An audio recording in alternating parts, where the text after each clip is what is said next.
فأعوذ باللہ من الشیطان الرجیم بسم اللہ الرحمن الرحیم محمد الرسول اللہ والذین معہ اشداء علی الکفار رحماء بینہم تراہم رکعا سجدا یبتغون فضلا من اللہ ورضوانا سیماہم فی وجوہہم من اثر السجود ذالک مثلہم فی التوراۃ ومثلہم فی الانجیل كزرع أخرج شطأه فآزره فاستغلظ فاستوى على سوقه يعجب الزراع ليغيظ بهم الكفار وعد الله الذين آمنوا وعملوا الصالحات منهم مغفرة وأجرا عظيما صدق اللہ العظیم۔ برادران اسلام، تاریخ عالم نے ہزاروں جرنیل پیدا کیے، لیکن دنیا جہاں کے فاتحین سیدنا عمر بن خطاب رضی اللہ تعالی عنہ کے سامنے طفل مکتب لگتے ہیں۔ اللہ تعالیٰ نے تمام انبیاء کی امتوں میں ایسا عظیم کوئی جرنیل پیدا نہیں کیا کہ جتنے بڑے فاتح اور جتنے بڑے جرنیل سیدنا عمر بن خطاب رضی اللہ تعالی عنہ تھے۔ حضرت عمر بن خطاب رضی اللہ تعالی عنہ فاتح ہونے کے اعتبار سے تمام جرنیلوں پر اسی طرح فوقیت رکھتے ہیں، اور سیدنا عمر بن خطاب رضی اللہ تعالی عنہ کو فوقیت حاصل ہے۔ جس طرح کسی مدرسہ یا کالج کے اندر ایک شیخ الحدیث، مفسر قرآن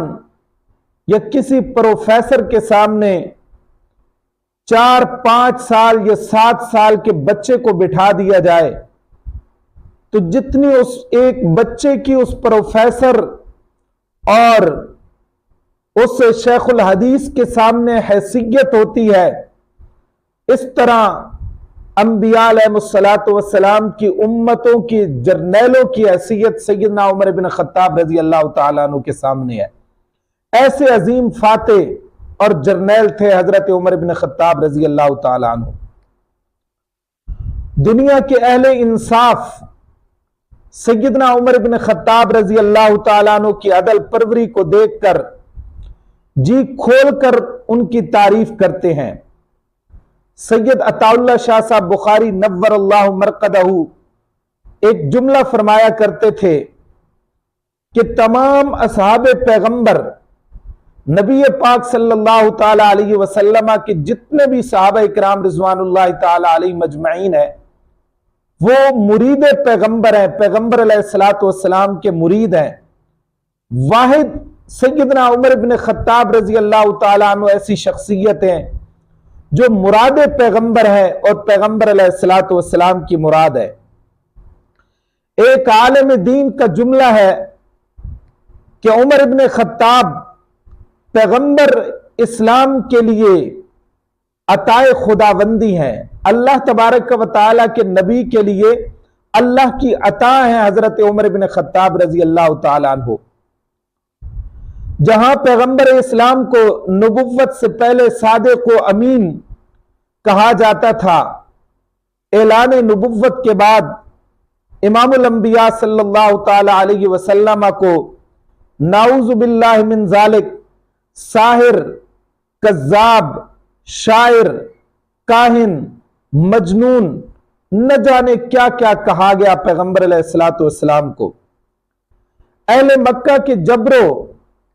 ستم بڑھ چکے تھے۔ صحابہ اکرام رضوان اللہ تعالی علیہ مجمعین کی تعداد 39 تھی۔ ایک رات بیت اللہ کے سامنے عبادت کرتے ہوئے اللہ تبارک و تعالی کے آخری پیغمبر امام الانبیاء صلی اللہ تعالی علیہ وسلم نے اپنے رب سے عجیب دعا مانگی، اور اس دعا میں عجب شے مانگی، کسی کے وہم و گمان میں بھی نہ تھا کہ یہ دعا کے اندر بھی مانگا جاتا ہے۔ سنو کائنات والو، رات کا وقت ہے، بیت اللہ سامنے ہے، اللہ تبارک و تعالیٰ کی 120 رحمتوں کا نزول ہو رہا ہے، کیونکہ بیت اللہ پر ہر وقت اللہ تبارک و تعالیٰ کی ذات کی 120 رحمتوں کا نزول رہتا ہے، 120 رحمتوں کا نزول ہو رہا ہے۔ زبان مبارک جو ہے وہ امام الانبیاء صلی اللہ تعالی علیہ وسلم کی ہے۔ مانگا کیا جا رہا ہے؟ اللہ کے پیغمبر اس طرح لب کشائی کرتے ہیں اور اللہ سے مانگتے ہیں، اللہم اید الاسلام بأبی الحکم ابن ہشام او بعمر ابن الخطاب، اے اللہ اسلام کو قوت عطا کر ابو حکم بن ہشام یا عمر بن خطاب کے ساتھ۔ ایک دوسری روایت میں یوں پیغمبر علیہ السلام کی دعا کے الفاظ جو ہیں وہ آئے ہیں، اللہم اعز الاسلام باحد الرجلین، اے اللہ اسلام کو عزت سے نواز دو مردوں میں سے ایک کے ساتھ، یا ابن ہشام عطا کر دے۔ یہ ابو جال جو ہے اس کا نام جو ہے اصل میں حکم بن ہشام تھا، یا ابن ہشام عطا کر دے، ابن ہشام کے ساتھ اسلام کو عزت عطا کر، یا عمر بن خطاب کے ساتھ اسلام کو عزت عطا کر۔ نبی پاک صلی اللہ تعالی علیہ وسلم نے مکہ مکرمہ میں دو آدمیوں کو نامزد کیا۔ پیغمبر علیہ السلام نے یوں نہیں مانگا کہ یا اللہ عمر بن خطاب عطا کر، پیغمبر علیہ السلام نے دو آدمیوں کو نامزد کیا اور فیصلہ خدائے علام الغیوب پر چھوڑ دیا کہ اللہ ان دونوں میں سے جو تجھے پسند ہے وہ دے دے۔ اندازہ لگاؤ پیغمبر علیہ السلام کا صرف ایک کا انتخاب ہے، لیکن چناؤ اللہ نے کرنا ہے۔ پیغمبر علیہ السلام نے دو آدمیوں کو نامزد کیا، اب چناؤ اللہ نے کرنا ہے، جس کو اللہ نے پسند کرنا ہے وہ پیغمبر کی گود میں لانا ہے، اس کو پیغمبر اسلام کے در پر لے کر آنا ہے اور کلمہ شہادت نصیب کرنا ہے۔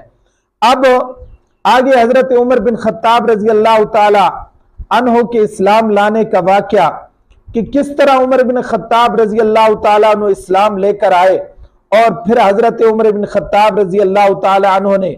کیسے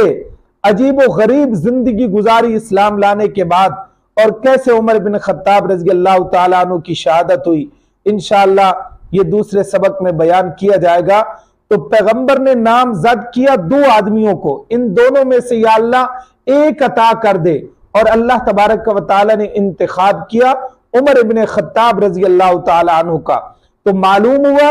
نامزد تو پیغمبر علیہ السلام نے دو آدمیوں کو کیا تھا، اب پسند اللہ کی تھی، تو معلوم ہوا کہ عمر بن خطاب اسلام قبول کیا، یہ اللہ کی پسند ہے۔